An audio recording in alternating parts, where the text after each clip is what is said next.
Assalamu alaikum everyone. If you are learning intermediate English, you may have encountered conditional situation. However, this is an aspect of English grammar that can be a bit complicated and confusing. There are different types of conditioners, all of which have an important purpose. So it takes time to learn how to use them properly. That being said, conditions don't have to be boring. Used properly, they can help you talk about your dream, aspirations, and future prospects. It's just a matter of learning the basics of grammar.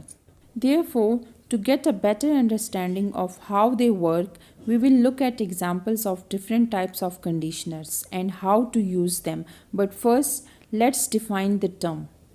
A conditional sentence is a sentence that expresses a condition.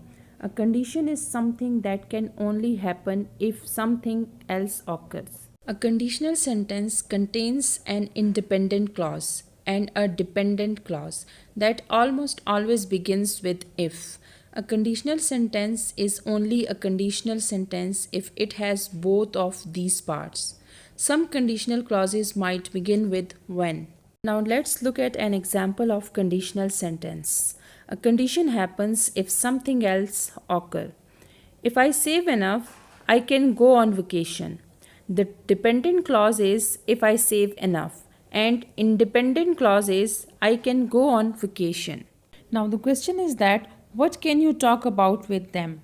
So conditionals allow you to go far beyond the limitations of standard English tenses. While some people refer to it as conditional tense, it is more accurately described as a conditional mood. This mood lets discuss a wide range of topics. First one is hypothetical situation, which means unreal or imagined events. Next is events that are likely to happen in the future. And next one is events that are unlikely to happen in the future. And you can also talk about general truth or habits or impossible scenarios. There are four basic types of conditionals: zero, first, second, and third. It's also possible to mix them up and use the first part of a sentence as one type of conditional and the second part as another. These sentences would be called mixed conditionals. First type of conditional sentences in English is zero conditional. Now let's see what is a zero conditional sentence. A zero conditional sentence is a sentence that expresses a fact or simple implication. The dependent clause of the zero conditional begins with if and when. The independent clause of the zero conditional begins with the simple present verb tense or the imperative verb tense. Zero conditional statements express conditions that are always true and the conclusion of which can be drawn from their premises. Let's look into few examples. First one is if it rains, things get wet. Second example is if you stare at the sun, your eyes damage. Next is first conditional. Now what is a first conditional sentence? A first conditional sentence is a sentence that expresses an idea that might happen at some point in the future. It is something that is possible, but its certainty is unknown because it depends on another event. So, the dependent clause of the first conditional begins with if and uses the simple present tense. The independent clause of the first conditional uses will plus the base form of a verb. Let's check examples of first conditional. First one example is if it rains, I will not play outside. Second example is I will wrap his presents if he leaves. First conditional sentences can refer to either present or for future time. Second conditional. What is a second conditional sentence?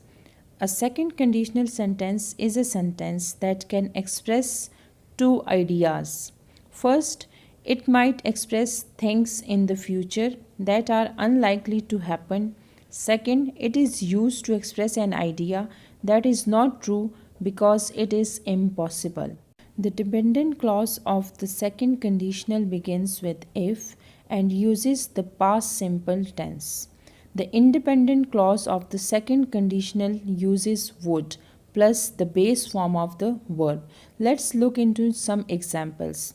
First one example is if I knew the answer, I would tell you. Second example is if I were you, I would not leave tonight. Last and an interesting example is if I were president, I would fix the system. Second conditional sentence refer to the present time. Third conditional. Now, what is a third conditional sentence? It expresses a past idea that did not occur. The third conditional sentence expresses an imagined result of that past event that did not occur. In other words, it is unreal. The dependent clause of the third conditional begins with if and uses the past perfect tense. The independent clause of the third conditional uses would, have plus the past participle of a verb. Let's check examples of third conditional.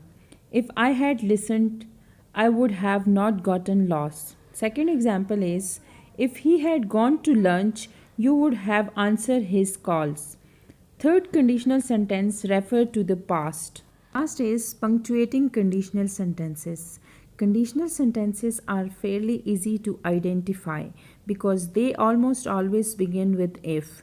They might also begin with when, provided that, given that, or considering. Just like other sentences in English, a conditional sentence only requires a comma after the dependent clause when the dependent clause is placed before the independent clause. Let's check these examples. If the baby wakes, I will be frustrated.